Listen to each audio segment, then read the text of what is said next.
Hi everyone, welcome back to our series about narrative stories. This week we're going to be talking about the beginnings of stories, or the opening.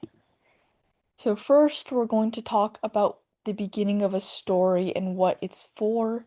Then we're going to talk about tips for strong opening, and then lastly we'll go over a quick example of a good opening. So think about the beginning as the stage of your story. We've talked about this before, but you want it to be the background that your story is going to happen on. You're placing your character in a world and showing what's happening before the big problem begins, before the conflict that you wrote about last week. So, in your beginning, you want to include four main things. Number one, who your character is. Number two, where they are. Number three, what their normal life looks like. And number four, a hint of the conflict. So, we've already done a lot of this work.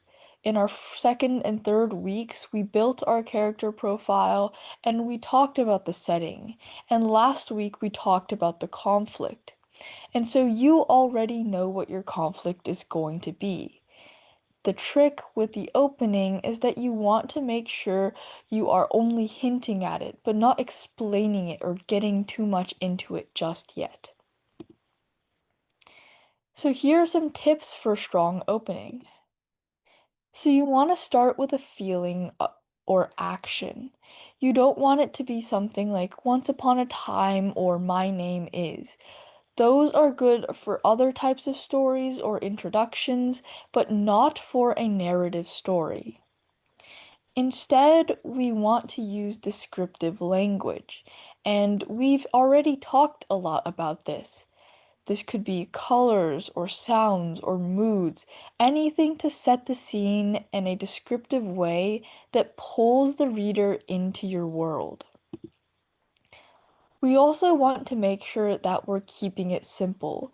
Don't overcomplicate things, otherwise you might lose the reader before the story even begins. Take the opening as a time to let the reader settle into your world. So now let's look at a quick example. Here is an example of a possible opening. It's Leo is a boy, he's at school, he is shy. It's okay, but it's not interesting, and it doesn't really make me feel like I'm part of the story as a reader. But if instead we write, Leo stood alone near his locker, watching groups of students pass by. It was his third day at the new school, and he hadn't said a single word to anyone. The hallway was loud with laughter and slamming lockers, but Leo felt invisible. So here we're painting such a clear picture compared to the first one. And also notice how we use something called show don't tell here. So in the previous example, I just said Leo is shy. So we're telling the reader something about him, but we're just saying that. Here, we can see through the way that he's watching groups of students but being too afraid to say anything to them, we can see that he's shy without having to say it. And it's always more powerful to show rather than tell. So this version fits into our model of beginning, middle, and end. So just reviewing the beginning should talk about who's in the story, what are they like, and where are they, and what is normal life like, the background information.